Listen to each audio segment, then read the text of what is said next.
My life started in the Come on down. Bocah ini namanya George. Dari 4 bersaudara, cuma George yang badannya paling gede.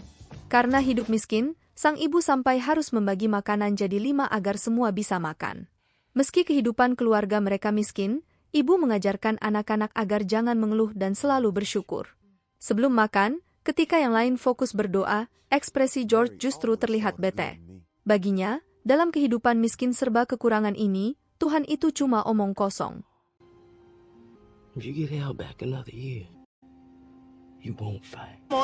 Di sekolah, George ini anak yang pintar, tapi gara-gara miskin dia sering direndahkan teman-temannya, bahkan gurunya sendiri. Dia juga sering diledek dengan panggilan George si miskin. Take us away.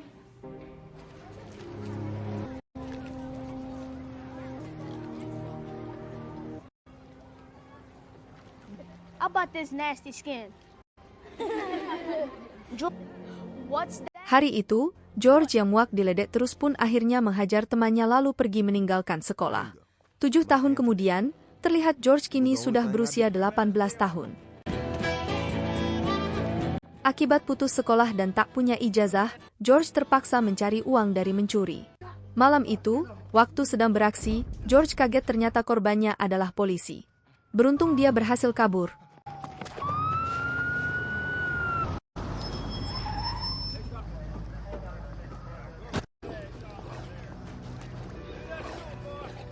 Di jalan pulang, dia tak sengaja melihat iklan TV. Ada asrama program khusus pemerintah yang menampung anak-anak putus sekolah. Di asrama nanti, semua akan dilatih skill bekerja, dapat makan gratis, serta dapat gaji bulanan. Melihat kesempatan itu, George langsung memberitahu ibu. Ibu pun mengizinkan. You want to do this job, Cole?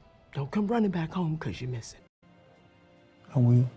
Ibu hanya berpesan jika nanti saat hidup mandiri ada masalah, George jangan pernah menyerah dan teruslah fokus meraih cita-cita. Apapun yang terjadi, pokoknya gak boleh pulang sampai jadi orang sukses. Ucapan sang ibu barusan membuat George semakin semangat. I will. Besok paginya, setelah mendaftar, George mulai masuk asrama. Of your now bright future. Here's your list. Barracks are going to be in the southwest corner. Do y'all feed us here? Di kamar, ketika membuka tas, George sangat senang. Ternyata ibu membelikannya sepatu baru dan selembar kertas pesan motivasi. George pun mulai belajar dengan semangat. Waktu istirahat, George kaget kenapa sepatu barunya hilang. I'm a whiz with numbers. Unit of brownies cost less than and under my new cost-cutting plan. Saat makan siang bareng temannya yang bernama Desmond, George tak sengaja melihat sepatu pemberian ibunya dipakai si pencuri. Beruntung ada petugas bernama Doc datang melerai. Akibat membuat keributan sampai merusak pintu asrama, Doc terpaksa harus memulangkan George. Don't steal this! Stop! Stop it!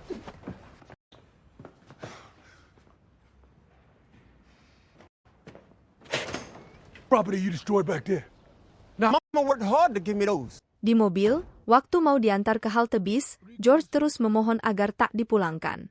Ia minta maaf sambil bilang kalau asrama ini adalah satu-satunya harapan yang dia miliki. Mendengar itu, Doc diam. Kasihan, Doc lalu menawarkan, gimana kalau George jadi petinju? Dengan badan dan kekuatan sebesar tadi, Doc yakin suatu saat nanti George pasti bisa jadi atlet tinju sukses. Meski tak mengerti tinju sama sekali, tapi demi tak dipulangkan, George menjawab mau. Just street fights. Teach it.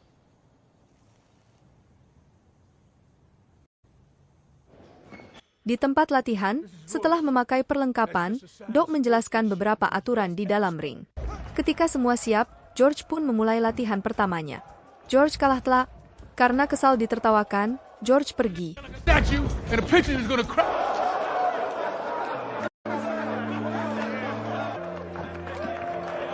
Di ruang ganti, melihat kemarahan George, Doc berusaha menenangkan. Ia menasihati George agar tidak terlalu memikirkan pendapat orang lain sampai tak fokus belajar. Walaupun kekuatan George besar, tapi bila tak menguasai teknik maka tak mungkin bisa menang. Setelah jam latihan bubar, Doc mulai melatih George teknik-teknik dasar bertinju. Selama berlatih, Doc menjelaskan kalau tinju itu bukan cuma tonjok-tonjokan doang, tapi juga harus mengontrol pikiran. Jika bisa menguasai pikiran, maka bisa mengendalikan jalannya pertandingan. Minggu demi minggu berikutnya, George terus berlatih. 1 bulan kemudian, saat tanding ulang, gerakan George terlihat jauh lebih baik. 180 derajat dengan pukulan keras, dia berhasil menang mudah. Selesai tanding, George menemui Doc dan minta ikut kejuaraan dunia kelas berat. Ia lalu menunjukkan majalah tinju sambil bilang kalau dia ingin sukses kaya raya seperti petinju terkenal bernama Joe Frazier. Melihat semangat anak muda itu, Doc menjelaskan untuk bisa mengikuti kejuaraan dunia, George harus memenangkan beberapa pertandingan profesional terlebih dahulu. Karena masih no-op, Doc menyarankan lebih baik George latihan sekeras mungkin selama setahun untuk persiapan. We can set our sights on the Olympics. Wait for the one after that. That gives you... Listen to me, George. You got no way that you can make it to...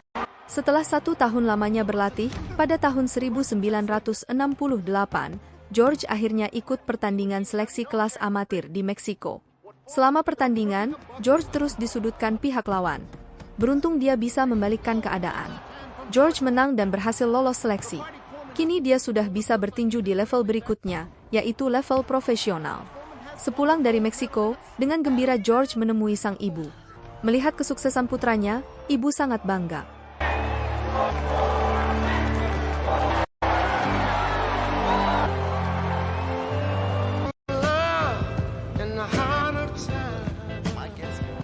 Beberapa hari kemudian, George disuruh Doc pergi ke kota Oakland. Di bandara, George papasan sama wanita cantik bernama Paula.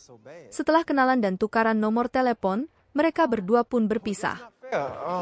Yeah. I'm gonna be training, but George. Anything? Sesampainya di suatu tempat latihan di kota Oakland, Doc memperkenalkan George ke seorang mantan petinju profesional yang akan jadi pelatih barunya. Sebelum latihan, si mantan petinju mengingatkan bahwa mulai sekarang George harus mempersiapkan mental karena pertarungan di level profesional tak semudah yang dibayangkan. 1 tahun berlalu, pada 1969, George memulai debutnya sebagai petinju profesional. Selain tinju, hubungannya dengan Paula juga semakin dekat. Setelah menikah, tahun demi tahun George terus memenangkan pertandingan profesionalnya tanpa pernah kalah sekalipun. Setelah bertinju di level profesional selama beberapa tahun, kini George akhirnya layak bertanding di kejuaraan dunia kelas berat. Meski pendatang baru, George langsung memberanikan diri menantang petinju idolanya, yaitu Joe Frazier. Alhamdulillah, George menang. Artinya, dia telah merebut gelar juara. Joe is tough, and again, it's hard to believe. Pull it up. And it's over. Strong is the new heavy.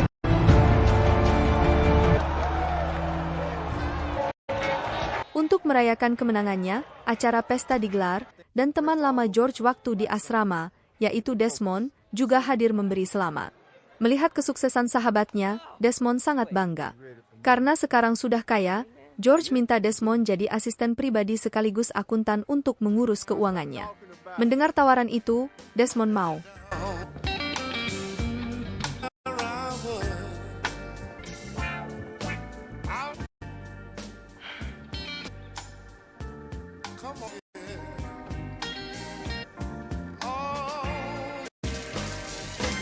Pagi hari, waktu baru selesai mandi, George melihat di TV ada seorang petinju kelas berat bernama Muhammad Ali.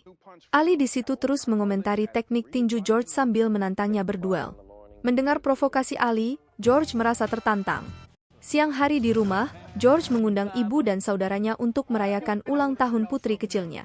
Selama acara, mereka semua tertawa bersama menikmati makanan. Mereka gembira. Dulu, untuk makan saja 1 roti harus dibagi berlima, tapi sekarang makanan sudah berlimpah. Namun, di tengah kebahagiaan, Paula justru terlihat sedih. Semenjak sukses dan bergelimang harta, ia merasa akhir-akhir ini suaminya berubah.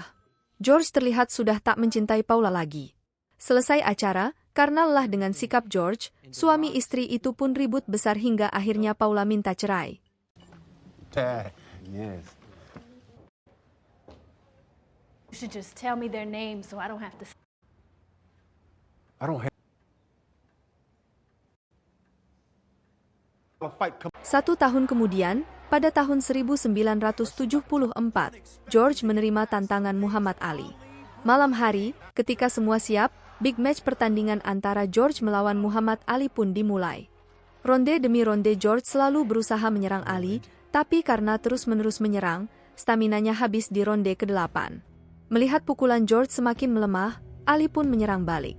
Untuk pertama kalinya setelah 40 kali kemenangan berturut-turut, George akhirnya kalah.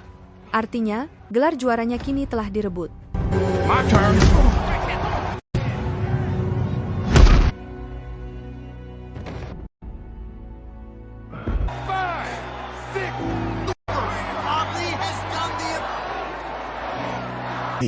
My whole life.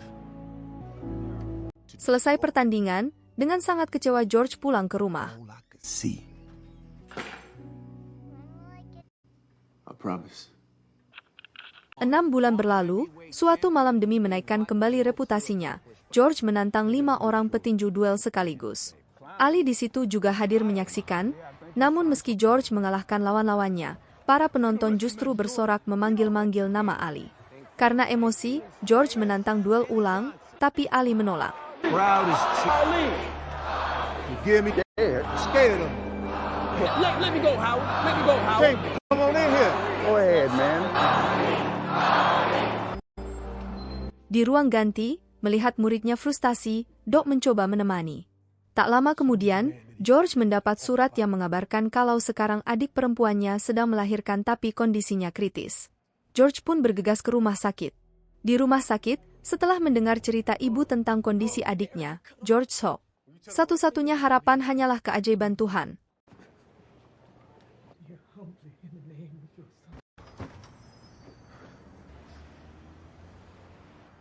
Di tengah kesedihan, George berlutut untuk pertama kali dalam hidupnya. George berdoa sambil menangis, dia memohon, "Tuhan, ambillah nyawaku, jangan adikku."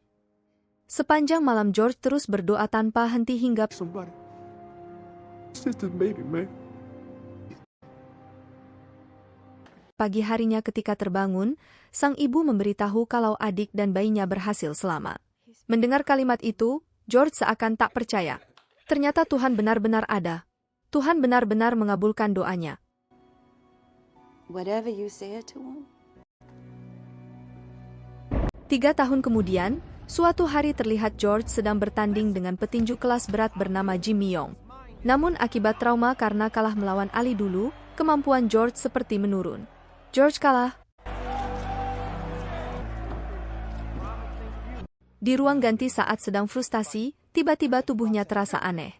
Di tengah kebingungan, George seperti mendengar ada suara misterius terus memanggil-manggil namanya. Karena tak kuat dengan kejadian spiritual yang sedang dia alami, George pun pingsan. Ketika sadar, lagi-lagi tubuhnya terasa aneh. Rasanya seakan seperti baru terlahir kembali.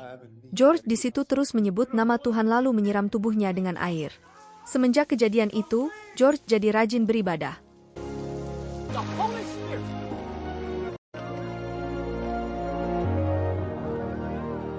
Dia ingin menjadi pendakwah dan mengabdikan dirinya di jalan Tuhan. Mendengar keputusan mengejutkan itu, dengan kecewa Doc pergi. Beberapa hari kemudian, terlihat George sedang berdakwah di pinggir jalan. Selesai dakwah, dia bertemu dan berkenalan dengan seorang wanita cantik bernama Mary. Mereka berdua lalu mengobrol, saling mengenal satu sama lain. How to... Yes. I'm more of them now. 7 tahun berlalu, pada tahun 1985, kini George sudah jadi pendeta di gereja kecilnya. Now, you don't fight. You don't fight for anything, fight for that. Pastor Foreman. Ia dan Mary juga sudah menikah serta punya 2 anak. Suatu pagi di rumah, ketika sedang menonton TV, ada berita tentang 2 bocah ketangkap polisi gara-gara mencuri. Melihat berita itu, George teringat kenangan masa kecilnya dulu. Ia pun berencana membuka tempat olahraga untuk mendidik anak-anak jalanan miskin. Minggu depannya, setelah mensurvei lokasi gedung bersama Desmond, George langsung membelinya. Namun beberapa bulan berjalan, mendadak listrik mati. Ketika diperiksa, George kaget ternyata selama ini dia tak pernah membayar listrik. Karena merasa ada yang tidak beres, dia pergi ke bank untuk memeriksa laporan keuangan. happened here at the youth center before. Petugas bank di situ memberitahu uangnya sudah habis. Bahkan sekarang George punya hutang di bank. Mendengar itu, George shock. Ia tak menyangka uang hasil kerja kerasnya selama ini hilang. I'm sorry, Mr. Foreman, but Malamnya, George mencari Desmond di bar. Dengan emosi, dia mengejar Desmond lalu bertanya kemana uangnya. Desmond pun minta maaf sambil menjelaskan semua uang habis gara-gara investasi bodong. Mendengar penjelasan itu, George terdiam lemas. Keesokan harinya, George mencoba menjadi model iklan untuk mencari penghasilan. Ia juga menjual souvenir ke penggemarnya. Tapi saat dihitung-hitung, uang yang dia kumpulkan masih belum cukup untuk melunasi hutang-hutangnya di bank. What to pay for looking like a chump on TV? I don't cut every corner.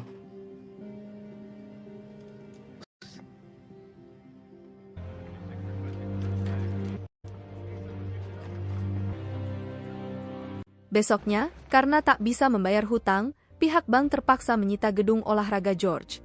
Dari kejauhan, waktu melihat anak-anak jalanan tak bisa berlatih lagi, hati George terasa perih. Step back. Step left. Right, great. Now come on. Ia lalu menemui Doc. Setelah menceritakan kondisinya, George memohon agar Doc mau melatihnya lagi seperti dulu. Melihat keseriusan mantan muridnya, Doc memutuskan setuju, tapi dengan syarat pertama-tama George harus nurunin berat badannya. Mendengar jawaban Doc, George sangat senang.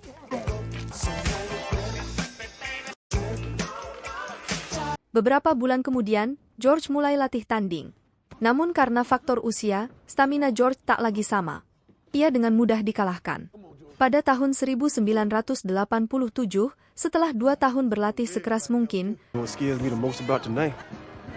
Last time they saw me.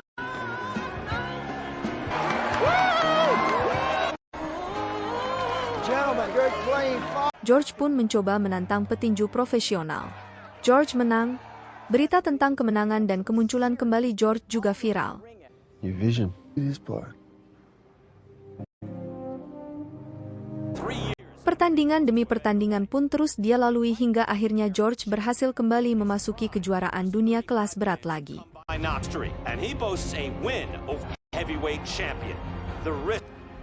Hari itu tentang petinju pemegang gelar juara dunia bernama Michelle. Selama pertandingan, George terus disudutkan lawan. Like a turkey. Beginning to close. But now a 35-year-old man and a young man. Uppercut.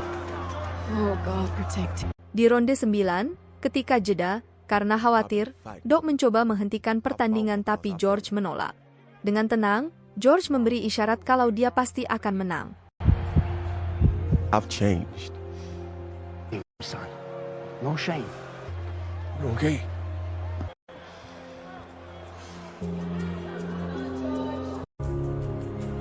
Setelah bel berbunyi, pertandingan pun kembali dilanjutkan. George menang. Semua penonton kaget seakan tak percaya kalau George si petinju tua mampu memenangkan pertandingan. Believe it. It happened. 9. The new heavyweight champ of the world. Thanksgiving. Di atas ring yang penuh hingar-bingar kemeriahan itu, George tak senang berlebihan. Dia memilih berlutut dan bersyukur pada Tuhan. Ia juga memeluk dan berterima kasih pada Doc, pelatih yang tak pernah lelah. Berkat kemenangan ini, George pun diberi penghargaan sebagai petinju tertua sepanjang sejarah yang berhasil menjadi juara dunia. Film pun berakhir.